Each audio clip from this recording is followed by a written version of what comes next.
I'm breathing underwater, I'm weightless through space. I'm soaring like an eagle all over this place. Creatures most will never see are waiting there to look at me, and all I gotta do is breathe underwater.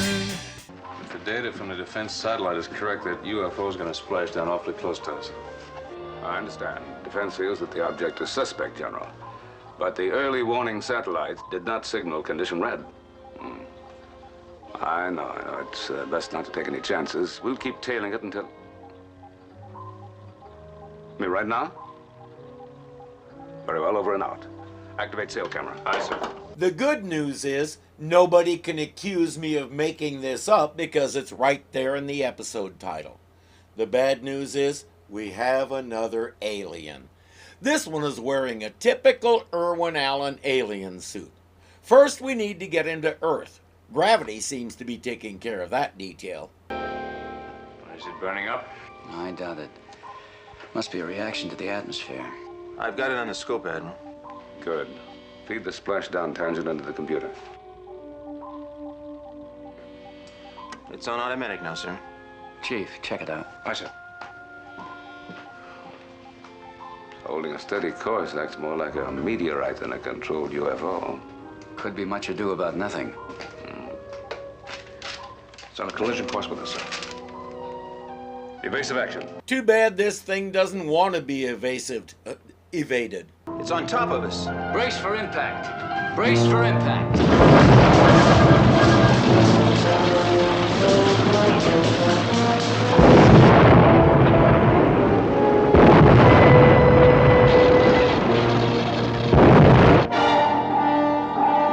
Definitely not a meteor. Not only did it make a beeline right for the Seaview, it penetrated 100 feet or so of water to reach it. Also, we could set off more pyrotechnics. This alien has a strange hobby. The crew doesn't know there's an alien in that thing yet. Admiral Nelson suspects, but until they bring it aboard and examine it, they're all guessing. Nothing. Not a sound of anything in there. Shall we find out? What are we waiting for?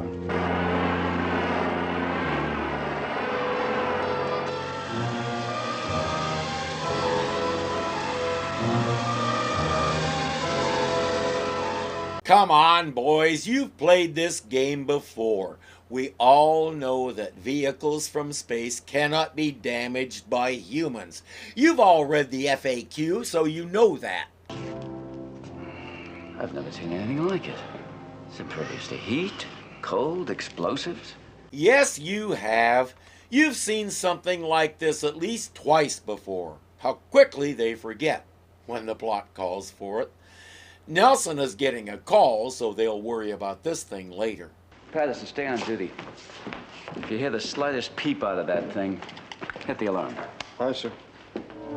Remember, he said that.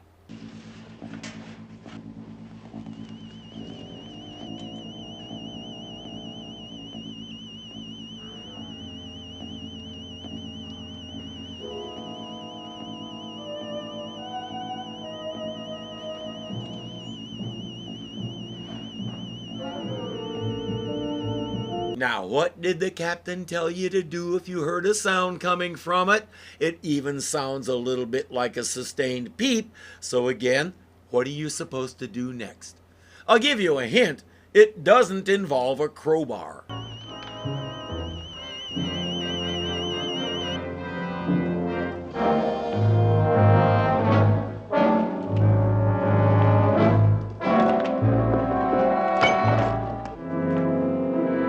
Why did he do that? It's not making any threatening moves. It's climbing out of the thing.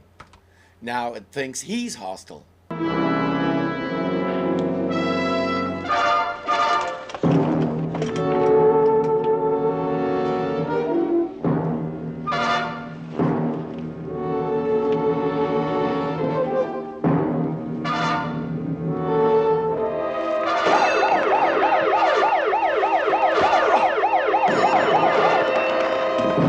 I wonder how much of that could have been avoided if Patterson had simply said hello.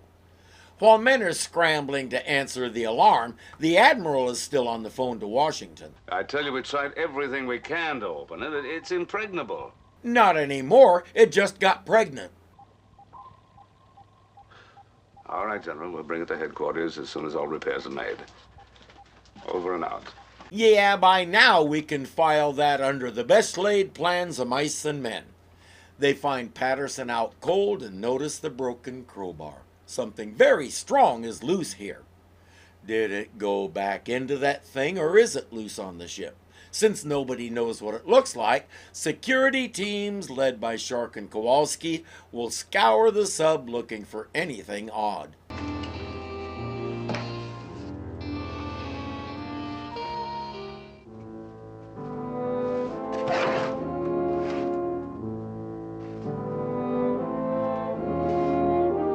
It's all clear in here.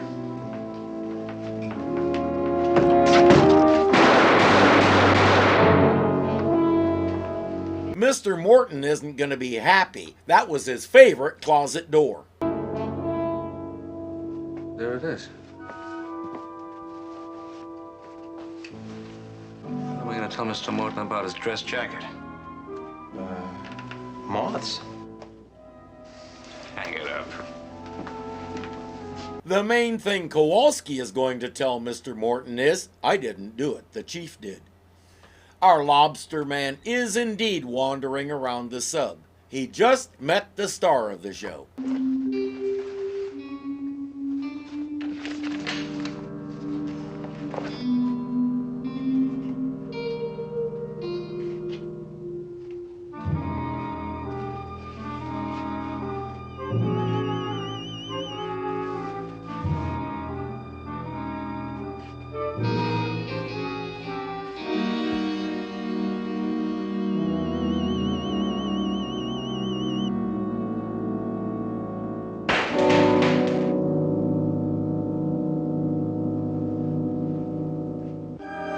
How do these aliens always know not only where the circuitry room is, but what it does and why it's important?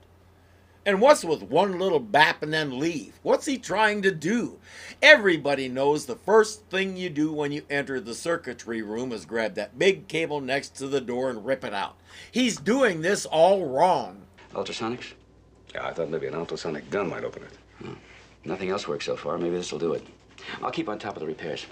Fine. Meanwhile, our alien has found his next objective, the reactor room, of course.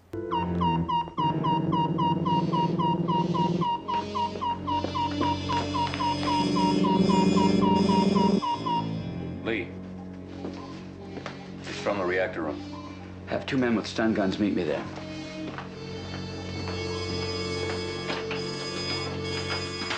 Two men with regular guns are already there. Get away from there. Let him have it. You gotta stop him. Get him! This is Seaview logic. Bullets had no effect. Try fists. I'm sure they hit much harder than bullets. Trying to wrestle him is about as effective as standing aside and calling him a big meanie head. Hold it!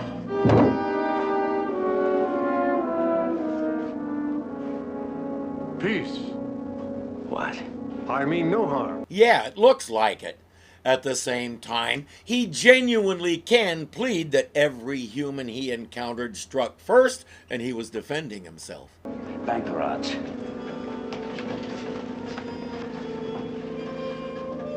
You could have blown the ship apart. I did not know that.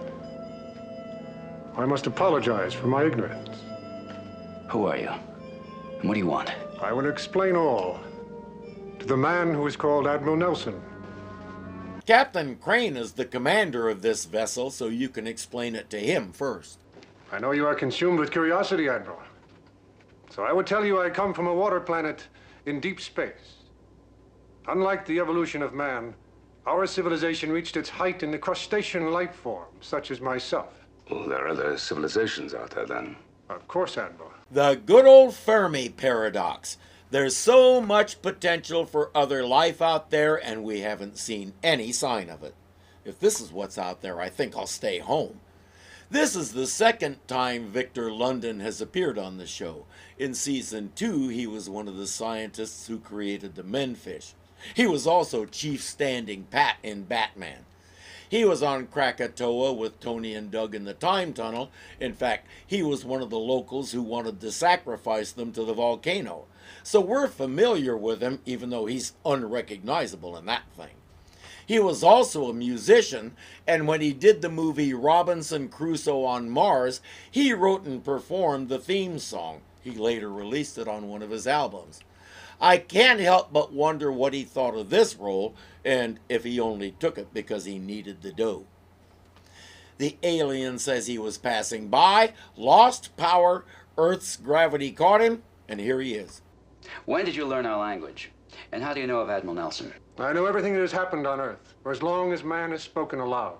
Oh, you mean that old theory that sound waves are never lost. They echo through space forever? That? Fact, not theory. The words never fade away. We have, in manner of speaking, a giant ear that hears all the words spoken on Earth. It's true that there are regions of space that have enough matter to transmit sound.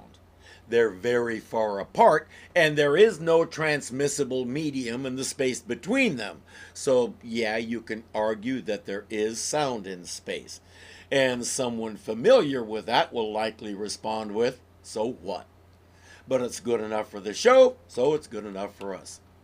We may have detected that Captain Crane is still suspicious, not to say hostile.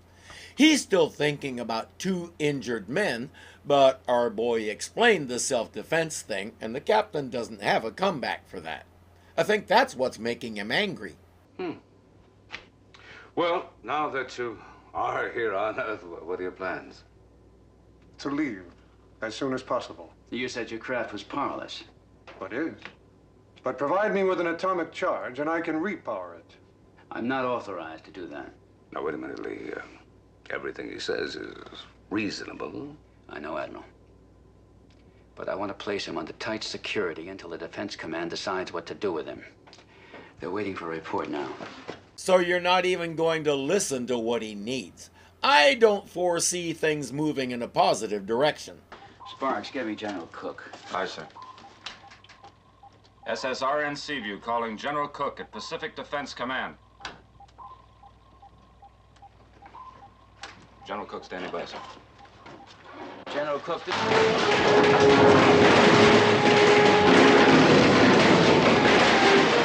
Why did destroying the radio do that? Some of the other controls I can see, but the radio? The worst I can see happening there is it starts playing disco music. I had to protect my own interest. If you will join me at my spacecraft, I can explain further. Well, nothing to lose by hearing what he has to say, Lee.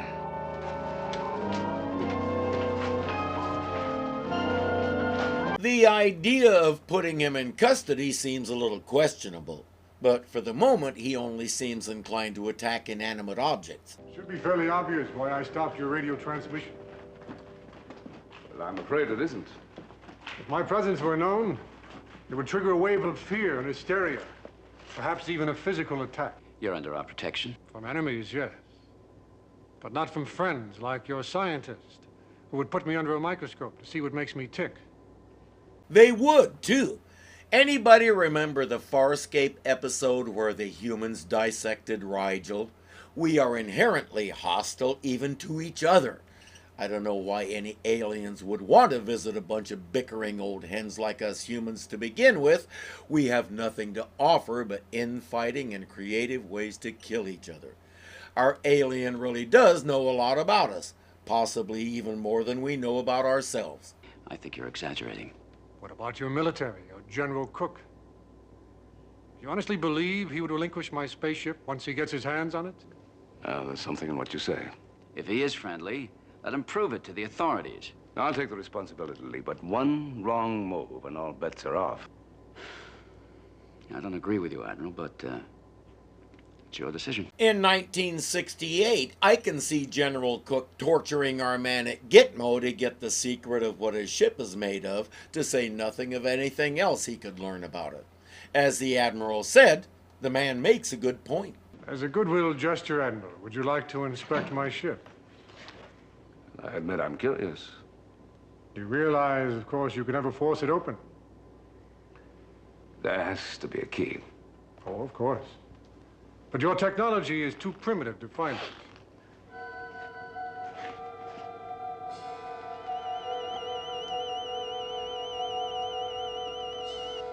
The key is bowing your head to it and going, It's very interesting. You will find a physical resemblance to your instrumentation. But there the similarity ends. You mean that you're not atomically driven? Nothing so primitive, Admiral. It's a type of solar energy. Compared to ours, your power is like a firecracker to an atom bomb. Then how can we help power your craft? The nuclear rod, it can, in your terminology, trigger my motor. Set in there. The rod will react with my solar power pack, and I'll be on my way. That's why he was pulling rods in the reactor room. He was trying to take one. Here's a couple of useful words for you that apparently didn't make the trip through space. Ask first. I mean, right. Careful. No, and then it's careless of me. About the rod. You know, I should talk to Captain Crane about that. He's quite right. It's against regulations. Of course. If it fell into unfriendly hands. I'll await your decision, Admiral. That'll be important later. Captain Crane is having a private conversation with Mr. Morton. The alien came here with a pretty good story about his accidental landing. And you don't believe it? No, I don't. But apparently the Admiral does. Why? Well, on the face of it, there's no reason to doubt what he says. What about the attack on Patterson and the radio council? Oh, he's got a good answer for that. It was strictly self-defense. And it's true. He hadn't even gotten clear out of the ship when Patterson came at him with the crowbar. He wasn't making any threatening moves. He was climbing out the door when Patterson panicked. Kowalski and Sharkey both attacked him physically in the reactor room. Any court in the U.S. would call it self-defense. But the captain's seventh sense is telling him this story is fake and there's something else going on. Oh, right. See, I believe that everybody has that sixth sense that people talk about. We just don't know how to control it. Some of us have what I call a seventh sense. You can just tell when something is bogus like this or when something is going to happen. That's not one that everybody has. But Captain Crane definitely does. Perhaps you can help me to come to a very important decision. Me, sir? I want you to tell me just what happened in the missile room. The captain told me to keep an eye on the capsule to alert him if anything happened. Now, go on. Well, while I was at the scuba rack, I heard a peculiar sound. It was coming from the capsule, which started to open. The captain said to hit the alarm, but I decided to stick my nose into the matter instead. I picked up a crowbar and went to check it out. Why the crowbar? Well, it was all kind of spooky, sir. So I took it just to protect myself, just in case. You're positive that you made no attack on the alien? Yes, sir. I held the bar up to protect myself, and a claw sliced right through it like it was paper. He doesn't think holding the crowbar out and jamming it into the claw the way he did could be interpreted as a hostile gesture. Meanwhile, a ballast tank is leaking and they can't fix it from the inside. They're on the bottom at 3,400 feet. Look, kid, you got a tough job to do. Yeah, I heard you say deep dive. Yeah, 3,400 feet. That is rough.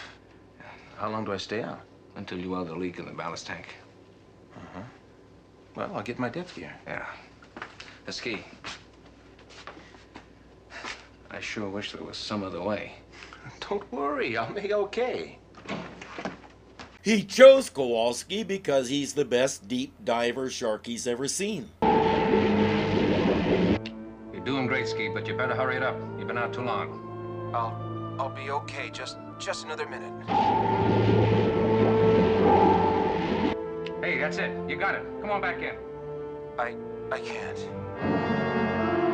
Kowalski, what is it? Go on, answer me. He's lost consciousness, but our lobster man is aquatic. He slips out the escape hatch. Come on, get the letter. Ski's in big trouble. Come on. Hold it. He's coming back.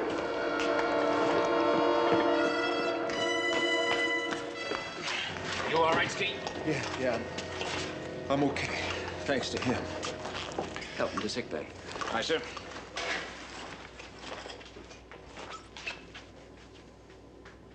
Thank you. You're welcome, Captain. As I said before, my intentions are honorable. I trust yours are the same. It's hard to argue with a guy who just saved your man's life. The captain's seventh sense is still screaming at him, but he can't find anything to base it on. Let me put myself in his place for a minute. Well, go ahead.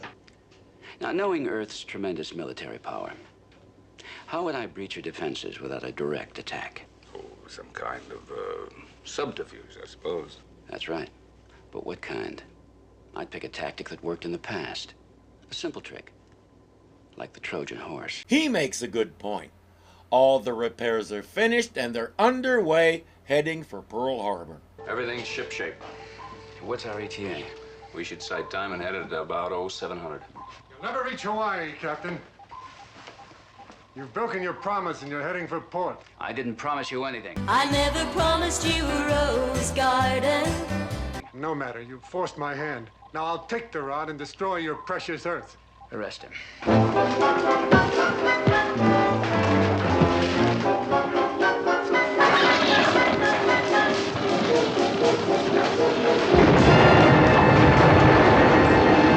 Or not.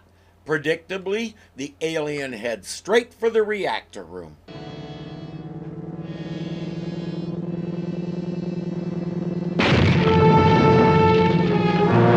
I'm fairly certain that's not supposed to happen.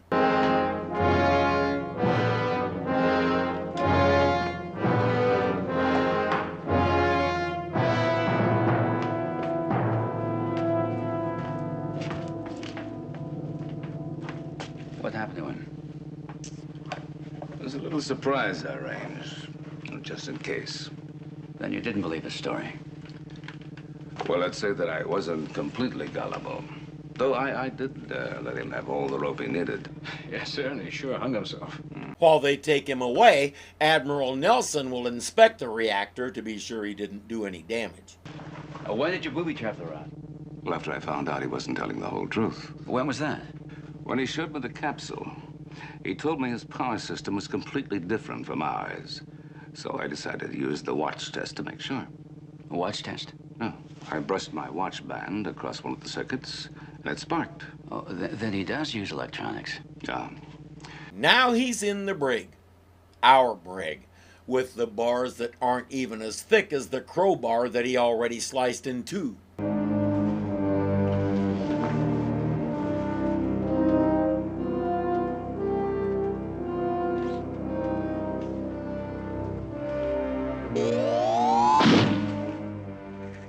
The round-the-clock guard with the stun gun does kind of level the playing field a little. I demand to see the Admiral. Call the Admiral.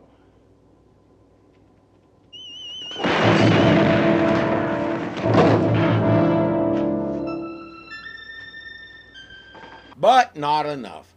Admiral Nelson has finished his hypersonic gun and wants to see if it can open the capsule.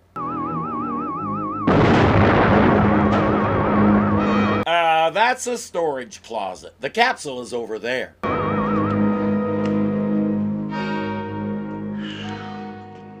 Now what? You know, try again. The big problem with the Admiral's booby trap in the reactor room is it only works once. Aliens sure busted us up. A couple hours, it'll be A-okay. Hey, get away from there. Don't be hasty, Captain.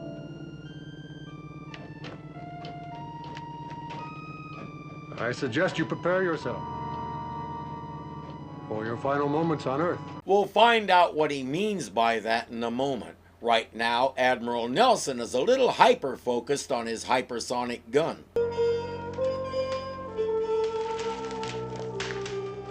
Sir?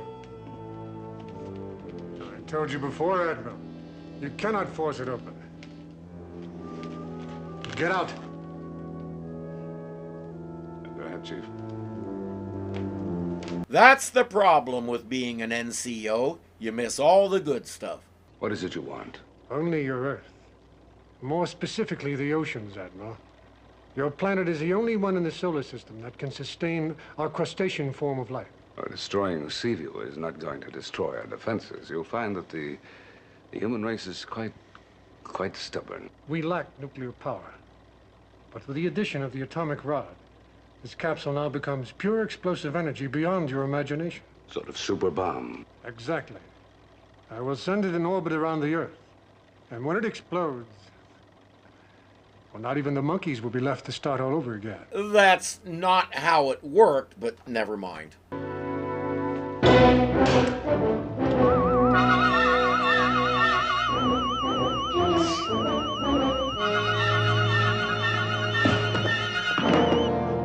He lost that duel. Here's what I don't get. He wants his people to live in the ocean. We want to live on the land.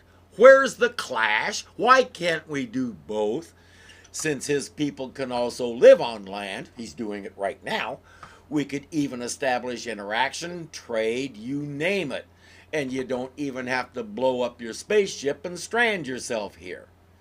Nelson retreats and gathers everyone at the observation dome. He realizes they're right over the Pacific telephone cable. If they can patch into it, they can call for help. They can get out through the moon pool in the pressure hatch room, and there's scuba gear there. Let's go. Ready, Sparks? The captain's made it. I think not, Admiral.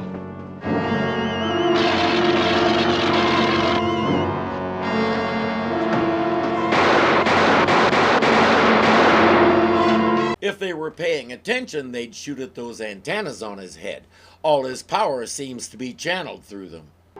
Mastodons. Aye, sir. The alien has left the missile room. Don't let him go back there no matter what. Aye, sir. Just explain to me how, sir. The other diver has finished patching the cable. I'm not sure the alien expected that. This is Admiral Nelson. The SSRN Seaview. I have a top priority message for the Pacific Defense Command. If anyone hears me, tell General Cook to lay a radar screen around Seaview's last reported position. If any missile breaks the water there, blast it with everything in the book. He's seen how likely they are to destroy it, but maybe they can knock it off course and send it into deep space or something. While guys are searching for the alien, Nelson is back in his lab working on another widget.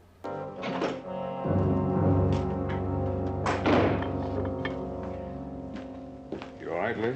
Fine. Just stunned a bit. Another sonic device? That's a booster. This might do the trick. You know what I'd like to see? The closet where he keeps his electronic components. I figure it's got to look like the back wall of a Radio Shack. That area used to be one of my favorite hangouts when I was into building electronic stuff. I have a feeling Admiral Nelson just transplanted a whole store onto the Seaview, so he has plenty of everything. Here he comes.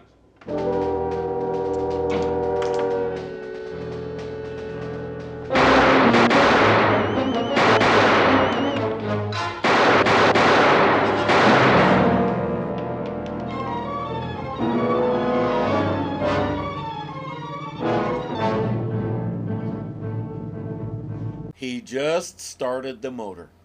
Armed with his booster, Admiral Nelson heads to the missile room while the alien goes back to the circuitry room.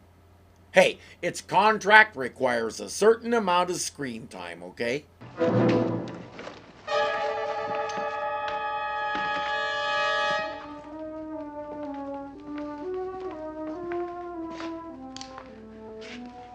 got him trapped. You've got to stop him. He can blow us apart. Oh, we can stop him, sir. You ready? Yes. They've all seen how effective their pistols are, so before they go in, I want Kowalski to write a 500-word essay about how he intends to stop this guy.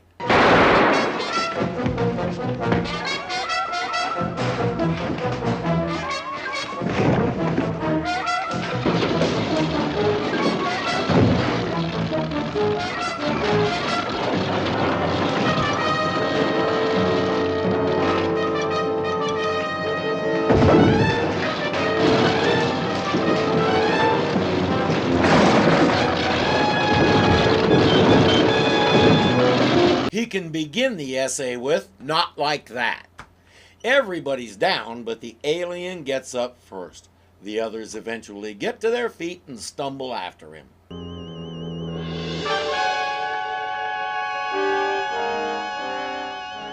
You did it.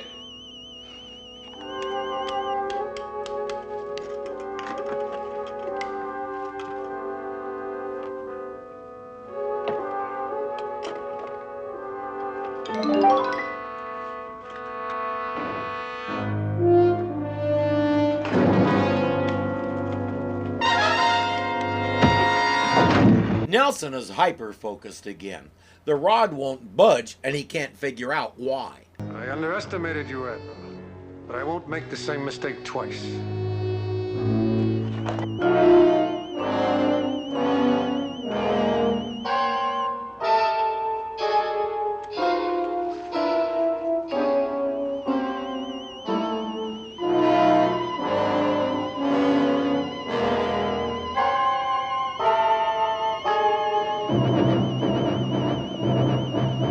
Well, at least now he can work on that rod without having to watch his back. Sharkey, Kowalski, and 2 others are at the door, but he's jammed it with a bar.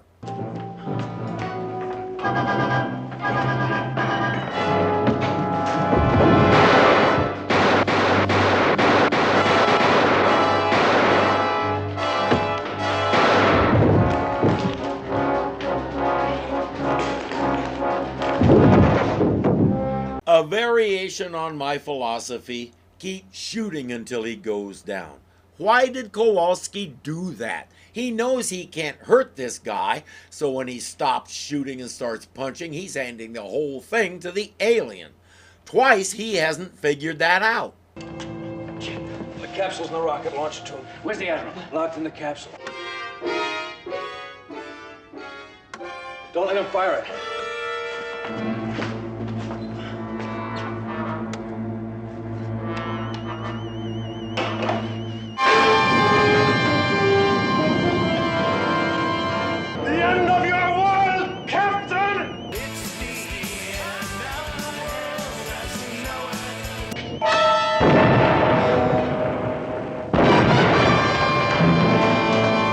I rather doubt it, but it's the end of you. The big question is, what about the Admiral? Captain, all repairs completed. General Cook standing by. All right, put him through. What the blazes is going on?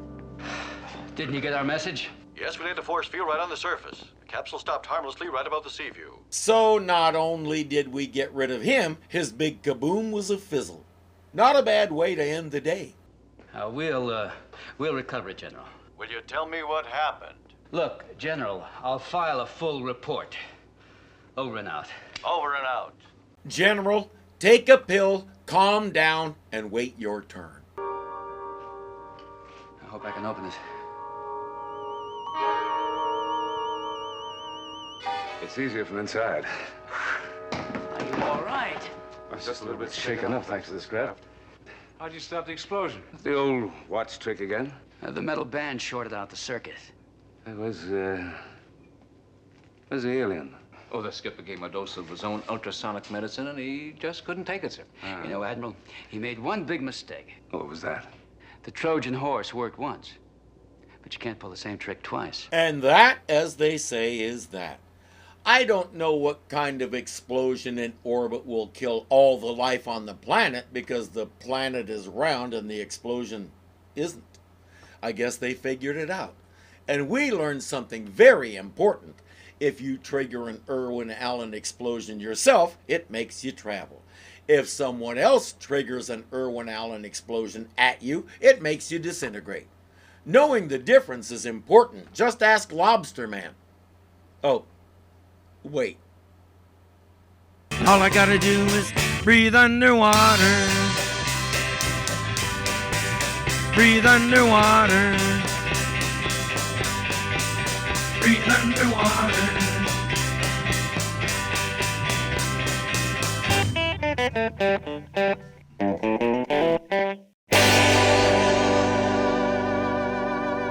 Now, what did the captain tell you to do if you heard?